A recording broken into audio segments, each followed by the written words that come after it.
gobolka Gabiley waxa ku soo badanaya goobaha aqoonta ee inta badan qalin jabinaha xafladaha loo qabto ee lagu dhiirigeliyo ardayda da'da yar markaad ka qayb gasho goobaha qalin jabinada iyo munaasabadaha loo qabto ardayda aadka u da'da yar waxa indhahaagu qabanayaan in gobolka Gabiley uu u jeestay xagga aqoonta guud ahaan gobolka Gabiley waxa ku soo badanaya munaasabadaha lagu dhiirigelinayo ardayda da'da yar si aqoonta ay baranayaan ay halkaasi kor uga qaadaan mas'uuliyiinta ugu sareysa wasaaradda waxbarashada iyo sayniska ayaa dhiirigelin u sameeya ardayda da'da yar ee ka qalin jabinaya munaasabadaha lagu dhiirigelinayo farxad bay tahay sharaf bay tahay waxaan dareemayaa inaan waajibkayga gudanayo maadaama la joogo arday oo waqtiga la qaadanayo intii aan soo socday iyo intii aan joogayba waxaan dareemayaa farxad iyo rayrayn iyo riyaaq ay dareemayaan ardaydaasi waxa weeyaan wasaaradda waxbarashada Jamhuuriyadda Somaliland waxay mas'uul ka tahay ilmaha yar ee reer Somaliland inuu noqdo ilmo aqoonyahan aqoontiisa ay base iyo fundamental u tahay diinta islaamka maadada diinta ama tarbiyada ama luqadda carabiga si fiican u yaqaana classku doonaha ahaado jaamacaddu doonaha dhigto haddii basekiisu diinta islaamka oo quraanka yaqaano axaadiista yaqaano siiradii nabigeena sallallahu alayhi wasallam uu yaqaano maado dhibtaa ma jirto hadday tahay physics oo kuwa ugu adag ka mid ah iyo hadday tahay maadada xisaabta maatista waxa weeyaan uu ka dhex baxaa intaasoo dhan waxna ma dhibaan maskaxdiisa iyo siduu fikirayo iyo fikirkiisuna wuxuu noqdaa fikir aad iyo aad u cajiiba taasina waxa weeyaan waa diinta islaamka iyo qofka lagu soo barbaariyo ama barta aad iyo aad waxaa ka muuqata intaa lagu soo barbaariyey waxaanay ka qayb qaadataa inaanu ardaygu darab aad noqon oo aanu dugsiga ka bixin waxyaabaha keena inuu ardaygu iskuulka ka baxo waxa ka mid ah inuu dhaqaale waayo keliya maaha in dhaqan ku hor yimaado ama sida ardayda iyo macallimiinta iyo wax u dhigayaan uu ka hor yimaado maaha waxa weeye in waxa loo dhigaya uu fahmi waayo haddii laakiin haddaba marka ugu horreysaba lagu biqlo ilmaha diinta islaamka oo uu barto diinta islaamka ee way u macaanaataa aqoon kastoo loo dhiga waanu fahmaa waayo markiiba dee albaabkii baa loo furay oo waxa weeyaan wixii ugu horreeyay loo dhigay wuxuu noqday diinta islaamka iyo axaadiista nebiga iyo qur-aanka marka waxa weeyaan waxaanay ka qayb qaadataa taasi inaanu ardayga iskuulka bixin waxa weeye markaa wasaaradda waxbarashadu waxay aad uga ururaysaa ama ay ilaalinaysaa hal arday inuu iskuulka uu ka baxo ama dhaqaalaha uga baxo ama waxa loo dhigaya sidii looga hagaajin lahaa uga baxo ama meeshii wax ku dhigan lahaa uga baxo markaa dugsiga wuxuu role model u yahay qodobkaas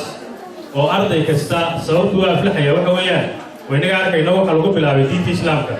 waxayna dhegaysanayaan intii aynu hadlaynay oo dhan wayna dhegaysanayaan qodob kaloo aad u muhiima oo dugsiyada rifan ay ku guulaysteen oo ardaygu iskuulka uga bixi karaan waxa weeyaan in la waayo dhaqaalihii iskuulka uu ku dhigan lahaa ama madrasadda uu ku dhigan lahaa arday inta imika ku jirta 400 iyo jarjara oo diiniga loo dhigo iyo ardayda dugsiyada ku jirta oo aan shuruudda aanay ku jirin in ardaygu dhaqaalaha iskuulka ku socdo uu bixiyo iyo inaanu bixin shuruuddaasna way ka hor qaadeenoo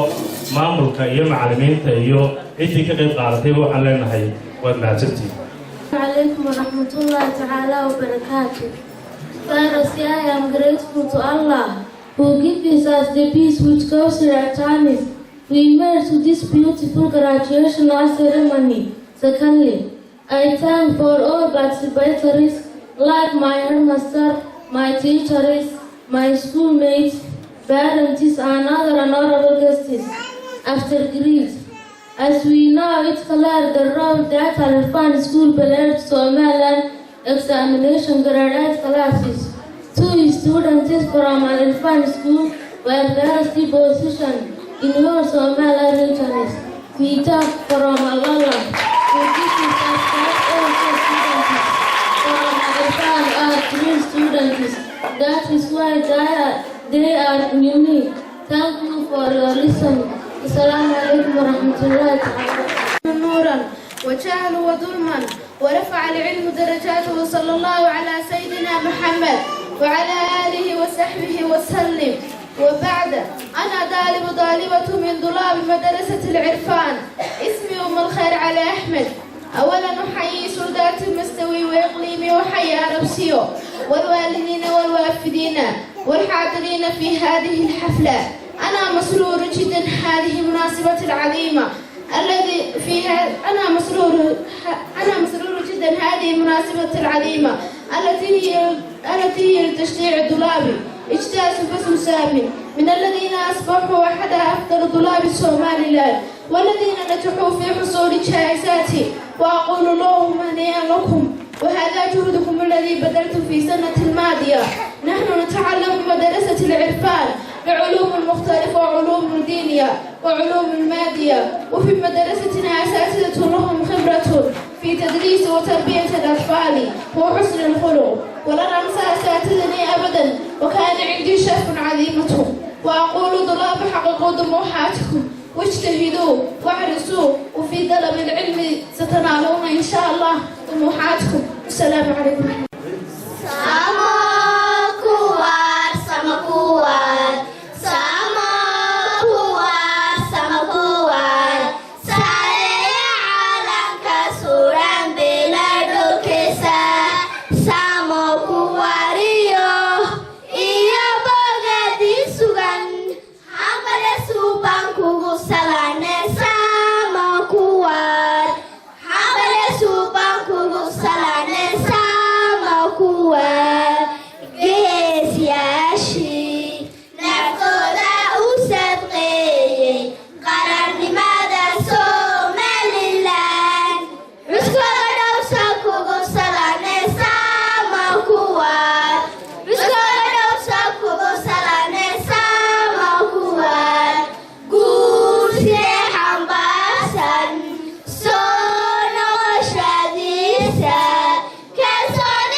موسى حسين حسن، Xidhnow TV،